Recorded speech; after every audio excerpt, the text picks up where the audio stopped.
Welcome to the second episode in our Know Your Campus series, but this series particularly focused on St. Joseph Engineering College at Vamanjur in Mangalore. As I said in the first episode, and I'm sure you have watched it, because if you have not watched the first episode, watching the second episode may not help you that much. So go back to the first episode, watch it, you'll know about the facilities and the campus, then come back and watch this one, because this one is focused more on placements. What happens after you finish your studies, or when you are about to complete your studies at St. Joseph Engineering College. As I said in the first episode, we have, there are lots of opportunities coming your way if you study at St. Joseph Engineering College, because it's very popular amongst companies that would like to take the graduates and postgraduates from the college. The reason being, the college is teaching you something that most other colleges may not be doing. One is how to be of service. The second one is excellence. And the third, of course, is innovation. Now, all these three aspects are inbuilt in what and how they teach you at St. Joseph Engineering College. So I would like to, with me in the studio is my guest from the previous episode, obviously, Mr. Satyendra Bhatt. He's the Assistant Professor of Computer Applications Department of St. Joseph Engineering College. He's also the Head of Training and Placement and the Placement Officer. So he's in the right position to tell you about the opportunities that you will have if you study at St. Joseph Engineering College. Let me begin by asking you, Satyendra.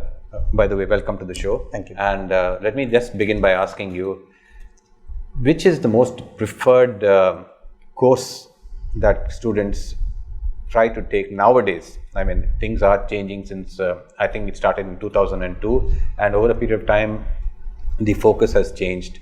So what is the preference of students nowadays for the courses at the undergraduate level and the postgraduate level? Yeah. So if we talk about the preferred courses among students as well as parents, the first course that they will ask when they take admission to any engineering college for that matter is computer science and engineering. Okay. So that is the most popular course because most of the jobs have opened in that sector. It is true that a lot of jobs are there in that sector, and it is true that if you learn computer science and engineering, you will have plenty of opportunities when you go out of the campus and start working. But at the same time, we have opportunities in other sectors as well. For I think around 10 years back, mechanical engineering was the most popular amongst all students, because anybody who did mechanical engineering had something or the other to do in the industry. But now times have changed, and it has come a circle, and computer science is now leading. So to answer your question, computer science and engineering is the most preferred course among students. And in case of PG courses, of course we have a MBA which cannot be matched at all. MBA is MBA, and we have a lot of demand for computer applications also, MCA, because most of the people look for the keyword computer in any course that they take. So computer applications, the Master of Computer Applications course, is another course that is in demand in our college. Okay, just one question just for the students basically. This MCA and this computer applications that you have in engineering, what is the difference? Computer science and engineering is the BE course, and computer applications is the MCA course. Yeah, I got that, but what is, from the student's point of view, what is the difference? Why should they choose one over the other? See, if you do computer science and engineering, you will end up having a BE degree, engineer's degree. Yeah. But if you do a computer applications course, you will end up getting a master's degree. But then the prerequisite to do a MCA course is that you should have done a bachelor's degree either in BSc or BCom or even BCA. So such people come into the MCA course, and the people who have directly done PUC, they will come into the engineering course. From the point of view of what they learn, it is almost the same. Here they learn the computer applications part of it, and in BE they learn most of the computer science as well as the engineering concepts, theory as well as practicals. So there's a little bit of hardware in that also. Yes. Okay. Yes. Now coming back to the, the most popular courses are with the word computer. Am I correct? Yes. Yeah. Actually, you can operate a computer with any sort of background. If you get into it, on the job you learn. It's quite possible. As far as I know, because I'm not a computer scientist or computer science engineering graduate, but I do manage pretty well. But what I wanted to ask you was these other areas of your college, like, the other disciplines. including the MBA. What are the opportunities, apart from computer science, which we'll come to a little later, what are the opportunities they have once they finish their courses at the undergraduate level and at the postgraduate level? Yeah. To talk about undergraduate courses to begin with, we have electronics and communication engineering, where we have a lot of electronics, core electronics sector jobs, where the students aspire for, and they get such opportunities. And we have electrical engineering, where electrical related jobs are the core. And we have mechanical engineering, where there are plenty of opportunities at the core mechanical engineering sector. And also in civil engineering, we have civil engineering related jobs. But we should always remember that you will not have as many opportunities in these sectors as computer science and engineering, because computer science IT industry has a lot of openings. But these other sectors, electronics, electrical, mechanical or civil, they have very limited opportunities, but very good opportunities. These are niche areas where students have to work, and the students who study in St. Joseph Engineering College have plenty of opportunities to get into these sectors. When IT company comes, they might recruit in hundreds. But when a core engineering branch, the company comes, they will recruit in tens or even less than that. But that recruitment matters to us, because these students will be working on their core sector, and that is how they go forward in their life. It is not that these other branches of engineering don't have any opportunities in the IT industry. IT industry anyway will absorb them, but these students are always on the lookout for such opportunities in niche areas, and eventually they end up getting it. So when we advertise, when we show the statistics of placements, you might see more of IT sector related jobs, but those small numbers of jobs that other core engineering sectors get, they mean a lot to us. And these students come back to us with the requirement in their industry, and that is how Alumni Connect also helps us. Our people who are working in the industry as alumni are our torch bearers. They invariably come back to us saying that we have more requirements and you give us more students. And in terms of MBA placements, that is a separate section altogether, where we have jobs in finance, more jobs in marketing, and some jobs in HR related areas also. And that is another thing that we have started to tackle better. With the institutional autonomy, we have plenty of opportunities to introduce courses that are relevant to each of the streams. And then when we introduce such courses, invariably the industries get attracted to us, and when the students have already learned what they are supposed to do in the industry, it becomes very easy for the companies to recruit them. That is absolutely true. And do you have any industry collaborations to design your courses? That is one question. The second part is when companies come for placements, are there any preferences that you all look for? I mean, do they look for any preferences amongst the students? Like, should be a 70% cutoff throughout all the semesters? Should they have extracurricular activities as part of their resume? What are the core things that these companies that come to the campus for recruitment look at? Yeah. To answer your first question, we had industrial collaboration earlier also, but we were affiliated to Visvesvaraya Technological University, because of which we did not have a lot of freedom to restructure our curriculum. Now that we have gone autonomous, the first thing that we did is that we called all industry people who are in touch with us. We called them for a discussion, we brainstormed, and then we have come up with the syllabus which is industry relevant and makes the students industry ready. So that is the biggest advantage of gaining institutional autonomy, and that we have leveraged pretty well. That meeting happened in the month of April last year, and we have collected all the ideas of all industry professionals. We have had education professionals also in that discussion, and combining all these, we have prepared a curriculum which is excellent and which will make sure that the students learn what is required in the industry. And in terms of the preference of the companies, usually most of the companies will say 60% throughout is the basic minimum criteria to get into the selection process. When they say 60% throughout, it means that a candidate should have 60% in 10th, they should have 60% in 12th, and they should also have 60% in their current degree. That is most of the companies. And when we talk about core engineering sector companies, they usually raise the bar a little high. They say that we need only people having 70% and above, because they don't want to interview too many people. They want the best people, and from them they will select the best. Now, we have funding from the central government. We have the New Age Innovation Network, which has funding of 1.2 crores for a period of 3 years, where our students get to do a lot of innovative projects. We also have funding from the central government through AICTE Idea Lab, a funding of 1.1 crore, for which we have set up a separate Idea Lab on campus.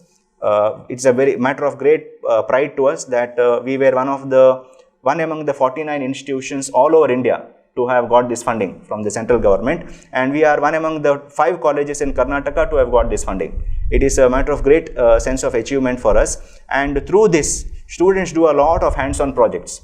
It is not enough that they have a percentage of marks in their resume. They should also show the projects that they have done, the certifications that they have undertaken, and the competitions that they have participated in. It is such aspects that make the student stand apart from the rest, and that is where our focus is. The funding from these agencies not only help us to build entrepreneurship and innovation on campus, through that it will also help them to add these things in the resume. If there is somebody who is aspiring for job, they can also show such things when they sit in front of the interviewer. Absolutely. I just wanted to ask you, many of your students have passed out now since 2002. Have they started their own companies? Some of them at least. And does any one particular company stand out for you that your alumni have started? I'm sure people would love to know. Yeah, there are plenty of alumni who have started their own firm, and the trend has become more in the recent years because the government is also supporting Startup India, Digital India, Make in India concepts. Loha Tech is one industry started by one of our mechanical engineering students, and that is doing pretty well. And they also come back to us to give internship to our students.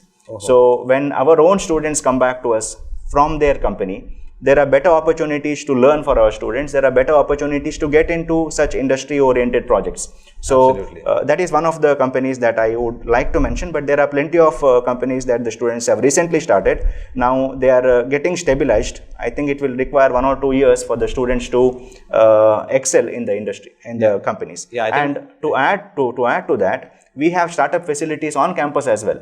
We have some companies incubated on campus.